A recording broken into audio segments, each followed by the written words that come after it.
हमने अभी तक कहानी में पढ़ा कि सार्थक अंगद के साथ कपूर परिवार में यशवंत से मिलने के लिए गया था। अब आगे, जब से सार्थक ने यशवंत को बेवकूफ बनाकर कपूर परिवार और डार्क फील्ड में जंग शुरू करवाई थी, तभी से यशवंत बहुत ज्यादा सतर्क हो गया था। उसने ठान लिया था कि अब कुछ भी हो जाए वो सार्थक के जाल में नहीं फंसेगा। यशवंत ने भारी आवाज में कहा, चलो बताओ तुम यहाँ पर क्या करने के लिए आए हो। जिस पर सार्थक बोला, मैं तो यहाँ पर आपसे मदद मांगने के लिए आया हूँ। मुझे एक घर चाहिए जहाँ पर मेरा वर्मा परिवार रह सके। पर हम तुम्हारी मदद क्यों करेंगे?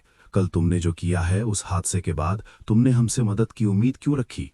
सार्थक ने अपने चेहरे पर मुस्कुराहट लाते हुए कहा, आपको हमारी मदद करनी पड़ेगी क्योंकि इसके पीछे दो वजह है। पहली, आपने अभी तक हमारा कर्ज नहीं दिया है, और दूसरी, आपको हमारे ऊपर नजर भी रखनी है। सार्थक की बात सुनकर यशवंत हैरान हो जाता है। यशवंत ने अपने आप से कहा, हालांकि मुझे बेवकूफ बनाना इतना ज्यादा आसान नहीं, पर इस लड़के ने मुझे अपने इशारों पर नचा दिया। कल ही मैं इसी बारे में सोच रहा था कि मुझे वर्मा परिवार के ऊपर नजर रखनी चाहिए, और इसने इस बात का अनुमान पहले ही लगा लिया। पता नहीं ये आगे क्या करने वाला है। यशवंत बिल्कुल शांत था और वो सार्थक को ही घूर कर देख रहा था। देखने से ऐसा लग रहा था जैसे कि यशवंत सार्थक का दिमाग पढ़ना चाहता हो। तभी सार्थक बोला, मुझे आपको एक खबर देनी है जो आपके लिए बहुत मददगार हो सकती है। मैं जानता हूँ राजसी परिवार में से आपका परिवार बहुत ज्यादा बड़ा है और आपके पास जासूस की भी कमी नहीं है, पर मेरे पास जो खबर है वो खबर आपको कहीं से भी नहीं मिल सकती। सार्थक की बात सुनकर बबली बोली, ऐसी कौन सी खबर है जिसके बारे में हमें भी नहीं पता चला? सार्थक बोला, क्या तुम जानती हो बहुत जल्द तुम्हारे ऊपर डार्क फील्ड वाले हमला करने वाले हैं? सार्थक की बात सुनकर वे तीनों हैरान हो जाते हैं, पर अगले ही पल वे अपने आप को संभाल लेते हैं। उन सभी को लग रहा था कि इस बार भी सार्थक उन सभी को अपने जाल में फंसाना चाहता है। बबली ने सार्थक की बात पर विश्वास न करते हुए कहा, तुम्हें क्या लगता है इस बार भी हम तुम्हारे जाल में आ जाएंगे? ऐसा कभी नहीं होगा। बबली वैसे तो शांत मिजाज की लड़की थी, पर जब से उसकी जिंदगी में सार्थक आया था तभी से वो बात बात पर गुस्सा करने लगी थी। और गुस्सा भी क्यों ना हो, सार्थक ने उनका इस्तेमाल करके दो परिवार के बीच में जंग शुरू कर दी थी। बंटी और यशवंत अभी भी शांत थे और वे कुछ सोच रहे थे। बंटी ने कुछ सोचते हुए कहा, क्या तुम्हारे पास इस बात का सबूत है? नहीं, मेरे पास इस बात का कोई सबूत तो नहीं है, पर मैं इतना बता सकता हूँ, जिस श्रेष्ठ को मैंने देखा था वो कुमार परिवार के यहाँ आया था। वो श्रेष्ठ देखने में बूढ़ा था और उसकी दाढ़ी सफेद थी। सार्थक को श्रेष्ठ के बारे में जो कुछ भी पता था वो यशवंत को बता देता है। तभी सार्थक को कुछ याद आता है। हाँ, मुझे अभी अभी याद आया, उस श्रेष्ठ का नाम रिजवान था। यशवंत जैसे ही रिजवान का नाम सुनता है उसे बहुत ज्यादा गुस्सा आ जाता है। यशवंत को इतना ज्यादा गुस्सा आ रहा था वो कुछ ही पल के अंदर आग बबूला हो गया था। सार्थक यशवंत के अंदर किसी को मारने की इच्छा साफ साफ देख सकता था। सार्थक ने बंटी से पूछा, ये इतना ज्यादा गुस्सा क्यों हो गए? असल में तुम जिस श्रेष्ठ की बात कर रहे हो वो हमारे अंकल के बहुत बड़े दुश्मन हैं, और उन्हीं की वजह से हमारे अंकल की एक आंख गई थी। बंटी की बात सुनकर सार्थक को समझने में ज्यादा वक्त नहीं लगता कि उसने अभी अभी जिस श्रेष्ठ के बारे में यशवंत को बताया है वो उनके बहुत बड़े दुश्मन हैं। सार्थक ने अपने आप से कहा, मुझे अब समझ में आया ये हर वक्त अपने एक आंख पर पट्टी क्यों बांध कर रखते हैं। मुझे लगा था ये किसी मार्शल आर्ट की प्रैक्टिस कर रहे हैं, पर यहाँ पर तो इनकी पूरी आंख ही गायब है। जब यशवंत शांत हो जाता है, सार्थक ने यशवंत से माफी मांगते हुए कहा, मुझे माफ कर दीजिए, मुझे आपके सामने उनका नाम नहीं लेना चाहिए था। यशवंत ने कहा, कोई बात नहीं, अगर देखा जाए तुमने अच्छा ही किया, जबकि तुमने उस आदमी का हुलिया और नाम बताया है। मैं तुम्हारे ऊपर विश्वास कर सकता हूँ। हमारी हवेली से 200 मीटर की दूरी पर एक घर है, तुम अपने परिवार के साथ उस जगह पर रह सकते हो, वो हमारा ही घर है। यशवंत की बात सुनकर सार्थक के चेहरे पर मुस्कुराहट आ जाती है। जहां यशवंत ने सार्थक की शैतानी हंसी को देखते हुए अपने आप से कहा, पता नहीं जब भी मैं इस लड़के को हंसते हुए देखता हूं मुझे अंदर से बहुत बुरा महसूस होता है। भले ही इस लड़के की उम्र 18 या 19 साल के आसपास है, पर इसका दिमाग किसी अनुभवी आदमी से कम नहीं है। सार्थक यशवंत का धन्यवाद करने के बाद उस जगह से जाने लगता है। जहां सार्थक ने जाते जाते यशवंत से कहा, मैं आपको एक और बात बता देना चाहता हूं, इस वक्त वो आदमी आपको कुमार परिवार में नहीं बल्कि अग्रवाल परिवार में मिलेगा। जब सार्थक उस जगह से चला जाता है, यशवंत ने बंटी से कहा, हमारे कपूर परिवार की जितनी भी ब्रांच हैं उन सभी से मदद मांगो। हमें ताकतवर श्रेष्ठ की जरूरत है। बहुत जल्द इस जगह पर लड़ाई शुरू होने वाली है। यशवंत की बात सुनकर बंटी उस जगह से चला जाता है जहां यशवंत गुस्से में अपने आप से कहता है, उसकी इतनी हिम्मत, जो वो यहाँ पर मेरे शहर में आया, मैं उसे यहाँ से बिल्कुल भी जिंदा नहीं जाने दूंगा। कुछ समय बाद सार्थक तान्या और समर को कपूर परिवार में लेकर आ जाता है। जिस जगह पर वे लोग रहने वाले थे वो घर 2 मंजिला बड़ा था और उस घर की हालत बाकी घरों के मुकाबले में बहुत ज्यादा अच्छी थी।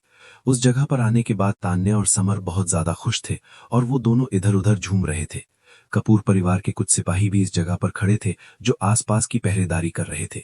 उन सभी सिपाहियों को देखते हुए सार्थक ने अंगद से पूछा, अंगद, क्या तुम इन सभी सिपाहियों के लीडर बनना चाहते हो? सार्थक की बात सुनकर अंगद घबरा जाता है। अंगद बोला, ये तुम क्या बोल रहे हो? ये सिपाही मुझसे बहुत ज्यादा ताकतवर हैं। मैं तो इनमें से एक ही बन जाऊं यही काफी है। सार्थक ने अंगद के कंधे पर हाथ रखते हुए कहा, मेरे ऊपर विश्वास रखो, एक दिन ऐसा जरूर आएगा जिस दिन तुम इनसे भी ज्यादा ताकतवर सिपाहियों के लीडर बनोगे। इससे पहले सार्थक आगे कुछ कह पाता तभी उस जगह पर बबली बंटी के साथ आ जाती है। बबली ने भी सार्थक की सारी बात सुन ली थी और उसे सार्थक की बात सुनकर हंसी आ गई थी। बबली ने अपनी हंसी को कंट्रोल करते हुए कहा, क्या कह रहे हो तुम? ये इन सभी का लीडर बनेगा? तुम औरों को तो धोखा देते हो, पर मुझे नहीं पता था तुम अपने ही परिवार वालों को भी धोखा देते हो। तुम्हारे इस गार्ड की जितनी काबिलियत है उस हिसाब से ये 7वें स्तर से ज्यादा नहीं जा सकता है। किसी मार्शल आर्टिस्ट की काबिलियत या योग्यता उसके मार्शल आर्ट के आधार पर तय की जाती है। अगर वो निचले स्तर की मार्शल आर्ट का अभ्यास कर रहा है तो वो 6ठे स्तर से ऊपर नहीं जा सकता, पर अगर वो मध्य स्तर की मार्शल आर्ट का अभ्यास कर रहा है तो वो 7वें स्तर से ऊपर जा सकता है। बबली यहीं पर नहीं रुकी थी, वो अभी भी सार्थक को नीचा दिखाने की कोशिश कर रही थी। तुम्हें क्या लगता है तुम हमारे परिवार की मदद से अपने परिवार को बड़ा बना सकते हो? एक परिवार को बड़ा करने में सदियों लगते हैं, खून पसीने की मेहनत लगती है। तुम मक्कारी और धोखेबाजी से अपने परिवार को बड़ा नहीं बना सकते हो। बबली की बात सुनकर सार्थक बोला, तुम ताकतवर हो इसका मतलब ये नहीं तुम हमें परेशान करोगी। और किसने कहा छोटा परिवार कभी बड़ा नहीं बन सकता? तुम अभी जानते ही क्या हो, जिस जगह से तुम आए हो वो एक पिछड़ा इलाका था। तुमने अभी दुनिया देखी ही कहाँ है। सिर्फ तुम बड़े बड़े सपने देख सकते हो और वे कभी पूरे नहीं होंगे। बबली की बात सुनकर तान्या ने सार्थक से कहा, सार्थक, हमें पीछे हट जाना चाहिए। बबली सही कह रही है, हम लोग पिछड़े इलाके से आए हैं, हमें इस दुनिया के बारे में कुछ भी पता नहीं। तान्या की बात सुनकर सार्थक पीछे हटने की बजाय बबली के सामने चला जाता है। सार्थक बोला, क्या कहा तुमने? हमने दुनिया नहीं देखी है और मैं अपने परिवार को बड़ा नहीं कर सकता हूँ? तान्या, क्या तुम्हारे पास कुछ स्पिरिचुअल स्टोन है?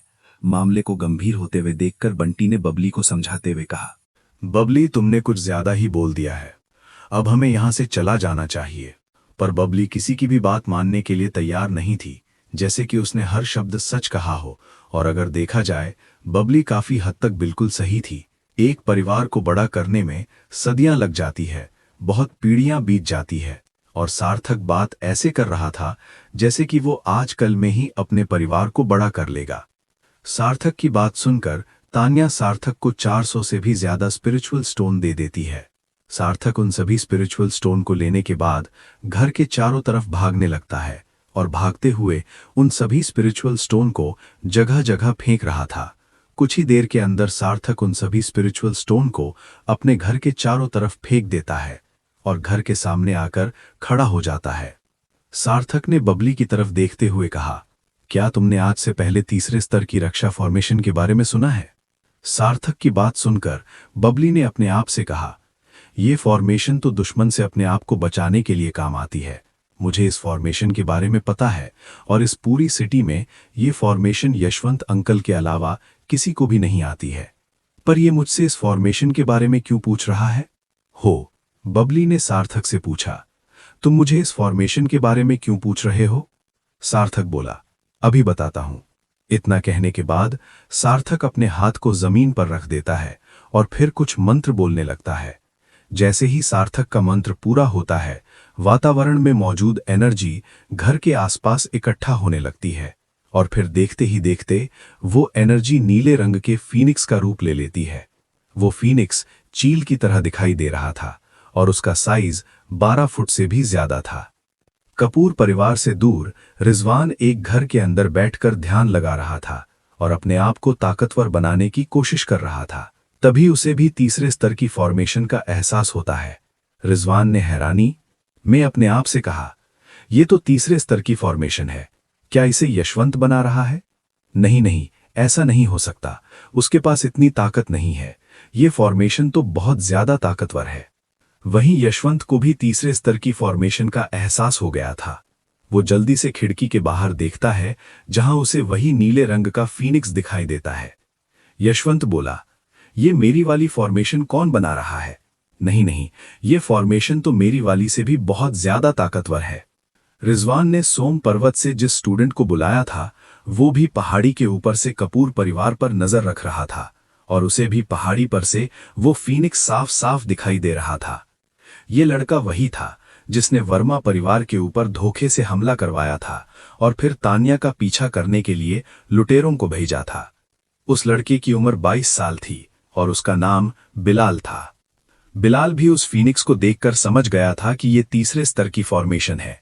बिलाल ने अपने आप से कहा, रिजवान मास्टर की योजना के हिसाब से मुझे वर्मा परिवार के ऊपर हमला करना है, फिर वे खुद वर्मा परिवार के ऊपर हमला करने के लिए क्यों चले गए? बिलाल को लग रहा था कि रिजवान ने वर्मा परिवार के ऊपर हमला कर दिया है, इसलिए कपूर परिवार वालों ने तीसरे स्तर की फॉर्मेशन को एक्टिवेट किया है।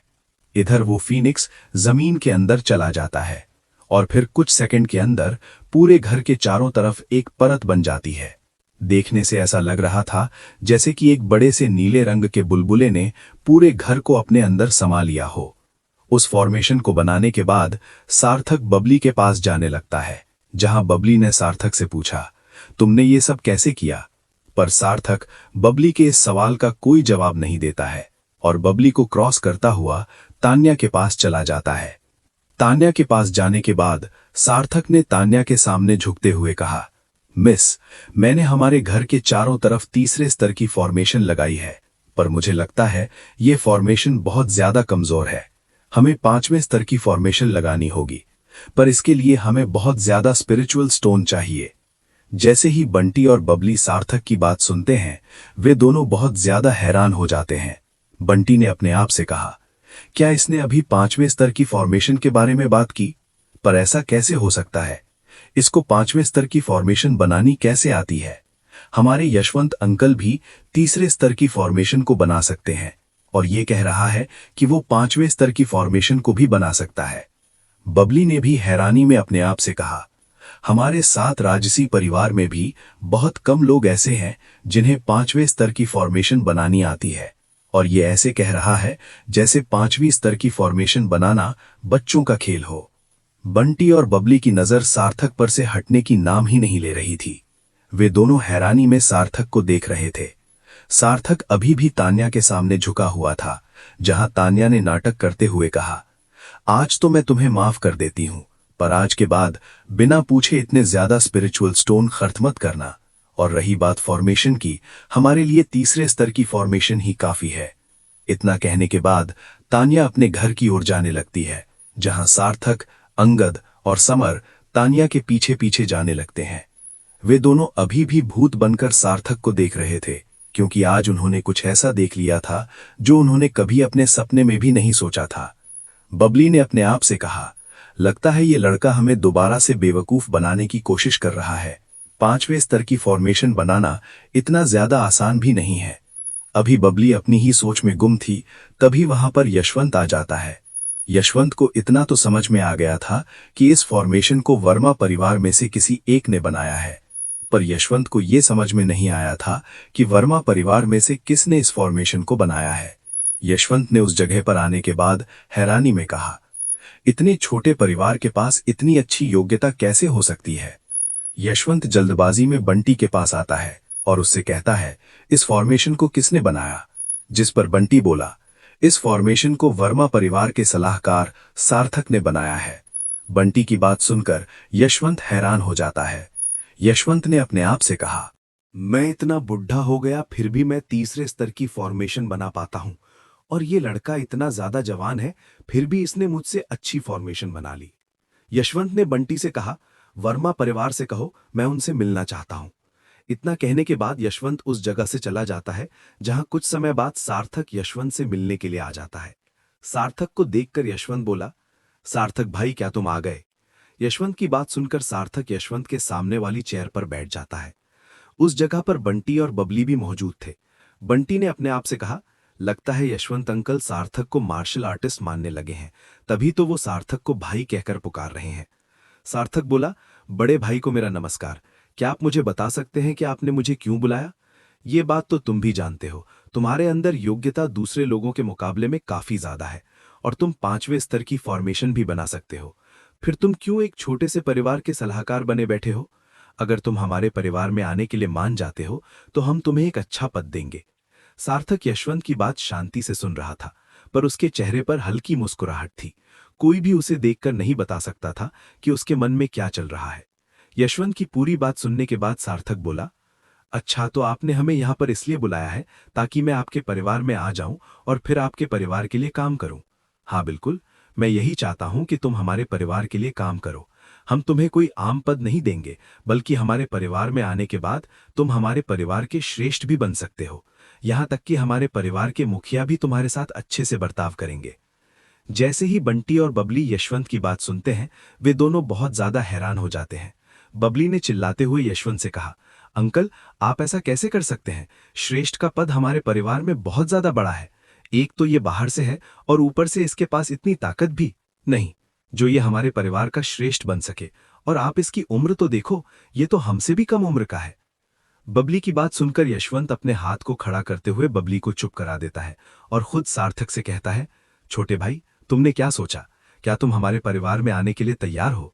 इधर सार्थक अपनी ही सोच में डूबा हुआ था।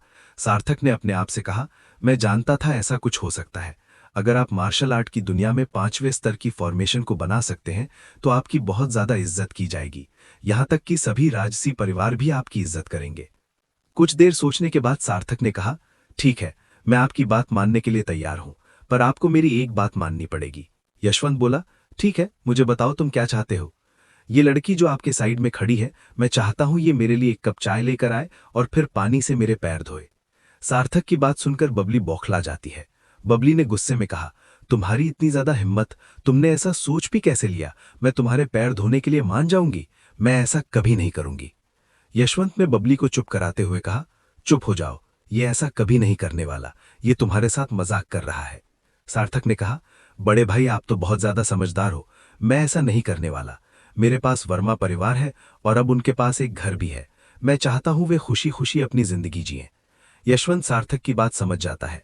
यशवंत बोला, ठीक है, मैं तुम्हारी बात समझ गया। तुम यही चाहते हो ना कि हम वर्मा परिवार की रक्षा करें? जब तक वे लोग लोटस सिटी में हैं, उन्हें कोई हाथ भी नहीं लगा सकता। मैं उनकी रक्षा का दायित्व लेने के लिए तैयार हूं। इतना कहने के बाद यशवंत खड़ा हो जाता है। यशवंत ने खड़े होने के बाद कहा, इसका मतलब अब तुम हमारे परिवार में श्रेष्ठ बनने के लिए तैयार हो। बंटी, तुम हमारे प्रमुख परिवार में संदेश भिजवा दो। कल मैं और छोटे भाई मुखिया से मिलने के लिए आ रहे हैं। असल में इस वक्त यशवंत जिस जगह पर रहता है वो उनके प्रमुख परिवार की एक ब्रांच है और यशवंत इस ब्रांच का मुखिया है। पूरे कपूर परिवार का मुखिया किसी और जगह पर रहता है। यशवंत को भी ये बात काफी हद तक समझ में आ गई थी, वरना 7 राजसी परिवार में से एक परिवार इतना छोटा थोड़ी हो सकता है। यशवंत उस जगह से जाने ही वाला था, तभी सार्थक ने यशवंत को रोकते हुए कहा, मैंने तुमसे कब कहा कि मैं तुम्हारे परिवार में आने के लिए तैयार हूं? सार्थक की बात सुनकर यशवंत बहुत ज्यादा हैरान हो जाता है। यशवंत ने सार्थक पर चिल्लाते हुए कहा, यह तुम क्या कह रहे हो? क्या तुमने मुझे दोबारा से बेवकूफ बनाया? जिस पर सार्थक बोला, नहीं नहीं, ऐसी बात नहीं है, भला मैं आपको बेवकूफ कैसे बना सकता हूं? सार्थक की बात सुनकर बबली ने अपने आप से कहा, बोल तो ऐसे रहा है जैसे इसने आज से पहले किसी का बेवकूफ नहीं बनाया। सार्थक ने आगे कहा, अगर 2 घंटे पहले आप मेरे पास आते तो मैं आपके परिवार का श्रेष्ठ बनने के लिए तैयार हो जाता, पर अब बात कुछ और है। ऐसा क्या हो गया 2 घंटे पहले जो तुम हमारे परिवार के श्रेष्ठ बनने के लिए तैयार नहीं हो? सार्थक बोला, बबली को इस बारे में सब कुछ पता है, आप इससे ही पूछ लेना। इतना कहने के बाद सार्थक खड़ा हो जाता है और बबली की आंख में देखते हुए कहता है, सिर्फ 12 साल, मुझे 12 साल चाहिए। मैं इन 12 साल के अंदर अपने वर्मा परिवार को इतना ज्यादा ताकतवर बना दूंगा जिसके आगे कोई भी परिवार नहीं टिक पाएगा। इतना कहने के बाद मुड़ता है और उस जगह से चला जाता है। जैसे ही सार्थक उस जगह से चला जाता है, यशवंत ने बबली से पूछा, ऐसा तुमने इसके साथ क्या किया जो ये यहां से गुस्से में चला गया?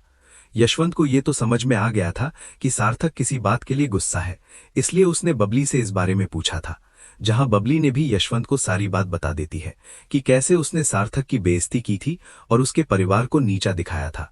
बबली की सारी बात सुनने के बाद यशवंत ने बबली को समझाते हुए कहा, बेटा, मैंने तुमको कितनी बार समझाया है, हमें किसी को नीचा नहीं दिखना चाहिए। अगर कोई छोटा है तो वो कल को बड़ा भी बन सकता है। वो तो ठीक है अंकल, मुझे आपकी बात समझ में आ गई। पर उसने जो बाद में जाते हुए कहा था, क्या वो सच में 12 साल के अंदर अपने परिवार को हमारे परिवार से बड़ा कर लेगा? अब आगे क्या होगा? क्या सार्थक ने जो बात कही थी वो उसे सच में करके दिखाएगा? और यशवंत बबली की बात का क्या जवाब देगा? जानने के लिए सुनते रहिए।